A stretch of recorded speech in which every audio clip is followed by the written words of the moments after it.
Salam sejahtera, selamat beraktivitas.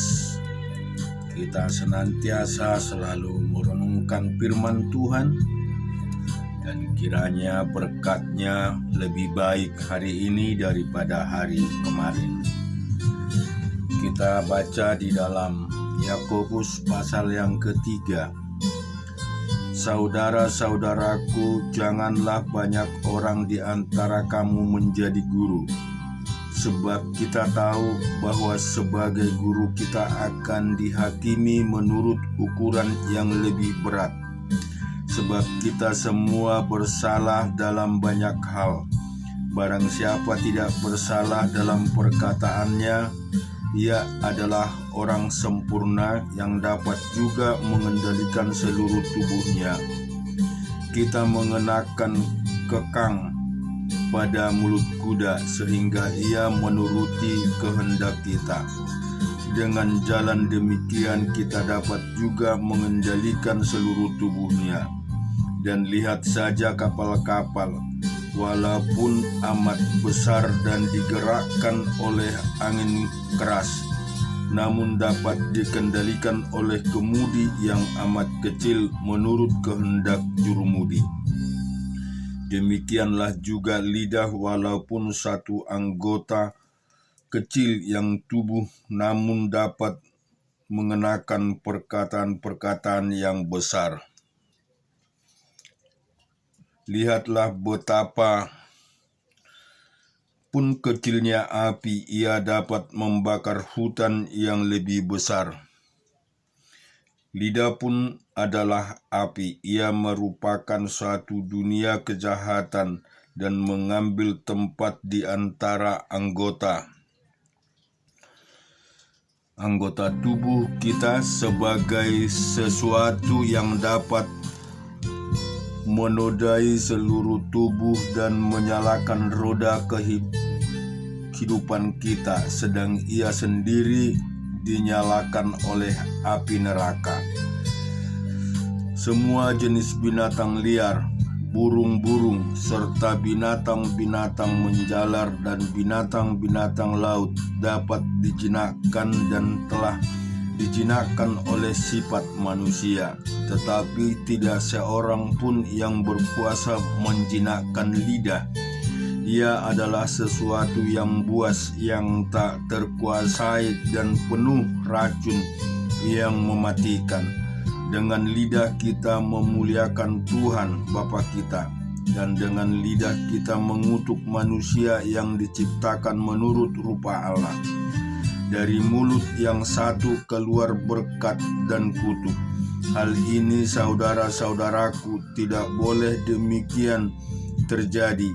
Apakah sumber memancarkan air tawar dan air pahit dari mata air yang sama?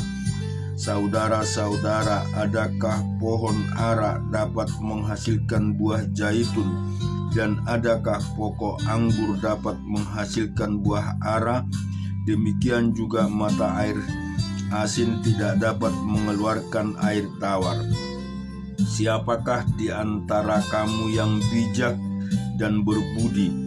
Baiklah ia dengan cara hidup yang baik menyatakan perbuatannya oleh hikmat yang lahir dari kelemahan lembutan. Jika kamu menaruh perasaan iri hati dan kamu mementingkan diri sendiri, janganlah kamu memegahkan diri dan janganlah berdusta melawan kebenaran. Itu bukan hikmat yang datang dari atas, tetapi dari dunia, dari nafsu manusia, dan dari setan-setan. Sebab di mana ada iri hati dan mementingkan diri sendiri, di situ ada kekacauan dan segala macam perbuatan jahat. Tetapi hikmat yang dari atas adalah pertama-tama murni, selanjutnya pendamai, peramah, penurut, penuh belas kasihan, dan buah-buah yang baik, tidak memihak dan tidak munafik. dan buah yang terdiri dari kebenaran ditaburkan dalam damai untuk mereka yang mengadakan damai. Kita juga akan baca di dalam Nahum pasal yang pertama. Ucapan ilahi tentang Niniwe, kitab penglihatan Nahum orang Elkos. Tuhan itu Allah yang cemburu dan pembalas. Tuhan itu pembalas dan penuh kehangatan amarah. Tuhan itu pembalas kepada para lawannya dan pendendam kepada para musuhnya. Tuhan itu panjang sabar dan besar kuasa, tetapi Ia tidak sekali-kali membebaskan dari hukuman orang yang bersalah. Ia berjalan dalam puting beliung dan badai, dan awan adalah debu kakinya. Ia menghardik laut dan mengerikannya, dan segala sungai dijadikannya kering. Basan dan Karmel menjadi merana, dan kembang Libanon menjadi layu. Gunung-gunung gemetar terhadap Dia, dan bukit-bukit mencair, bumi menjadi sunyi sepi di hadapannya. Dunia serta seluruh penduduknya, siapakah yang tahan berdiri menghadapi geramnya? Dan siapakah yang tahan tegak terhadap murkanya yang menyala-nyala? Kehangatan amarahnya tercurah seperti api, dan gunung-gunung batu menjadi roboh di hadapannya. Tuhan itu baik, Ia adalah tempat pengungsian pada waktu kesusahan. Ia mengenal orang-orang yang berlindung kepadanya dan menyeberangkan mereka pada waktu banjir. Dia menghabisi sama sekali orang-orang yang bangkit melawan Dia, dan musuhnya diharaunya ke dalam gelap. Apakah maksudmu menentang Tuhan? Ia akan menghabisi sama sekali. Kesengsaraan tidak akan timbul dua kali, sebab mereka pun akan lenyap seperti duri yang berjalin-jalin, dimakan habis seperti jerami kering. Bukankah daripadamu muncul orang yang merancang kejahatan terhadap Tuhan, orang yang memberi nasihat dursila? Beginilah firman Tuhan, sekalipun mereka utuh dan begitu banyak jumlahnya, tetapi mereka akan hilang terbabat dan mati binasa. Sekalipun aku telah merendahkan engkau, tetapi aku tidak akan merendahkan engkau lagi. Sekarang aku akan mematahkan gandarnya yang memberati engkau, dan akan memutuskan belenggu-belenggu yang mengikat engkau. Terhadap engkau inilah perintah Tuhan, tidak akan ada lagi keturunan dengan namamu. Dari rumah Allahmu aku akan melenyapkan patung pahatmu dan patung tuangan. Kuburmu akan kusediakan, sebab engkau hina. Lihatlah, di atas gunung-gunung berjalan orang yang membawa berita, yang mengabarkan berita damai sejahtera. Rayakanlah hari rayamu, hai Yehuda, bayarlah nasarmu, sebab tidak akan datang lagi orang dursila menyerang engkau. Ia telah dilenyapkan sama sekali. Kita juga baca Daniel pasal yang ke-12. Pada waktu itu juga akan muncul Mikael, pemimpin besar itu, yang akan mendampingi anak-anak bangsamu. Dan akan ada suatu waktu kesesakan yang besar seperti yang belum pernah terjadi sejak ada bangsa-bangsa sampai pada waktu itu. Tetapi pada waktu itu bangsamu akan terluput, yakni barang siapa yang didapati namanya tertulis dalam kitab itu.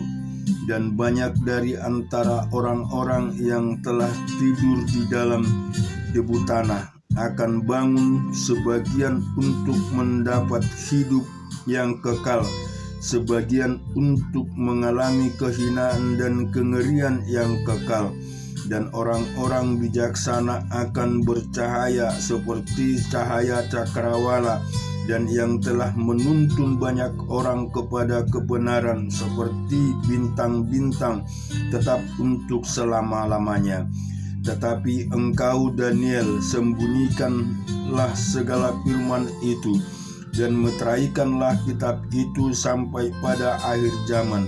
Banyak orang akan menyelidikinya dan pengetahuan akan bertambah. Kemudian aku, Daniel, melihat, maka tampaklah berdiri dua orang lain, seorang di tepi sungai sebelah sini dan yang lain di tepi sungai sebelah sana. Dan yang seorang bertanya kepada yang berpakaian lenan yang ada di sebelah atas air sungai itu, bilakah hal-hal yang ajaib itu akan berakhir? Lalu ku dengar orang yang berpakaian lenan yang ada di sebelah atas air sungai itu bersumpah demi Dia yang hidup kekal, sampai mengangkat tangan kanan dan tangan kirinya ke langit, 1 masa dan 2 masa dan setengah masa. Dan setelah berakhir kuasa perusak bangsa yang kudus itu, maka segala hal ini akan digenapi. Adapun aku memang kudengar hal itu, tetapi tidak memahaminya. Lalu kutanya, Tuanku, apakah akhir segala hal ini? Tetapi ia menjawab, pergilah Daniel, sebab firman ini akan tinggal tersembunyi dan termeterai sampai akhir zaman. Banyak orang akan disucikan dan dimurnikan dan diuji, tetapi orang-orang fasik akan berlaku fasik. Tidak seorang pun dari orang fasik itu akan memahaminya, tetapi orang-orang bijaksana akan memahaminya. Sejak dihentikan korban sehari-hari dan ditegakkan dewa-dewa kekejian yang membinasakan itu, ada 1290 hari. Berbahagialah orang yang tetap menanti-nanti dan mencapai 1335 hari. Tetapi engkau pergilah sampai tiba akhir zaman, dan engkau akan beristirahat dan akan bangkit untuk mendapat bagianmu pada kesudahan zaman. Kita juga akan baca 2 Raja-Raja 19 ayat 21 sampai 37. Inilah firman yang telah diucapkan Tuhan mengenai Dia, anak Dara, yaitu Putri Sion, telah menghina engkau, telah mengolok-olok engkau, dan Putri Yerusalem telah geleng-geleng kepala di belakangmu. Siapakah yang engkau cela dan engkau hujat? Terhadap siapakah engkau menyeringkan suaramu dan memandang dengan sombong? Terhadap Yang Maha Kudus Allah Israel. Dengan perantaraan utusan-utusanmu engkau telah mencela Tuhan, dan engkau telah berkata dengan banyaknya keretuku, aku naik ke tempat-tempat tinggal di pegunungan, ke tempat yang paling jauh di gunung Libanon. Aku telah menebang pohon-pohon arasnya yang tinggi besar, pohon-pohon sanobarnya yang terpilih.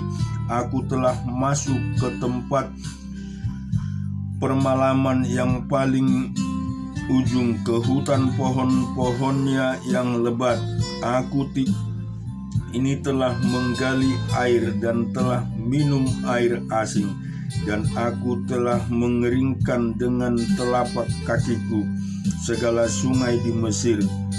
Bukankah telah kau dengar bahwa aku telah menentukannya dari jauh hari dan telah merancangkan pada zaman purbakala? Sekarang aku mewujudkannya, bahwa engkau membuat sunyi senyap kota-kota yang berkubu menjadi timbunan batu, sedang penduduknya yang tak berdaya menjadi terkejut dan malu. Mereka menjadi seperti tumbuh-tumbuhan di padang dan seperti rumput hijau, seperti rumput di atas soto atau gandum yang layu sebelum ia masuk. Aku tahu jika engkau bangun atau duduk, jika keluar atau masuk, atau jika engkau mengamuk terhadap aku. Oleh karena engkau telah mengamuk terhadap aku, dan kata-kata keangkuhanmu telah naik sampai ke telingaku, maka aku akan menaruh kelikir pada hidungmu dan kekangmu pada bibirmu, dan aku akan memulangkan engkau melalui jalan dari mana engkau datang. Dan inilah yang akan menjadi tanda bagimu, hai Hizkia, dalam tahun ini orang makan apa yang tumbuh sendiri, dan dalam tahun yang kedua apa yang tumbuh dari tanaman yang pertama. Tetapi dalam tahun yang ketiga menaburlah kamu, menuai, membuat kebun anggur dan memakan buahnya. Dan orang-orang yang terluput di antara kaum Yehuda, yaitu orang-orang yang masih tertinggal, akan berakar pula ke bawah dan menghasilkan buah ke atas, sebab dari Yerusalem akan keluar orang-orang yang tertinggal, dan dari Gunung Sion orang-orang yang terluput giat cemburu. Tuhan semesta alam akan melakukan hal ini. Sebab itu beginilah firman Tuhan mengenai Raja Asyur, ia tidak akan masuk ke kota ini dan tidak akan menembakkan panah ke sana. Juga ia tidak akan mendatangkannya dengan perisai dan tidak akan menimbun tanah menjadi tembok untuk mengepungnya. Melalui jalan dari mana ia datang, ia akan pulang, tetapi ke kota ini ia tidak akan masuk. Demikianlah firman Tuhan, dan aku akan menangani kota ini untuk menyelamatkan oleh karena aku dan oleh karena Daud hambaku. Maka pada malam itu keluarlah malaikat Tuhan, lalu dibunuhnyalah 185.000 orang di antara perkemahan Asyur. Keesokan harinya pagi-pagi tampaklah semuanya bangkai orang-orang mati belaka. Sebab itu berangkatlah Sanherib Raja Asyur dan pulang, lalu tinggalkan ia di Niniwe. Pada suatu kali ketika ia sujud menyembah di dalam kuil Nisrok Allahnya, maka Adramelek dan Sareser anak-anaknya membunuh dia dengan pedang, dan mereka meloloskan diri ke tanah Ararat. Kemudian Esarhadon anaknya menjadi raja menggantikan dia. Amin. Tuhan memberkati kita, biarlah kiranya semakin hari semakin melimpah kasih-Nya.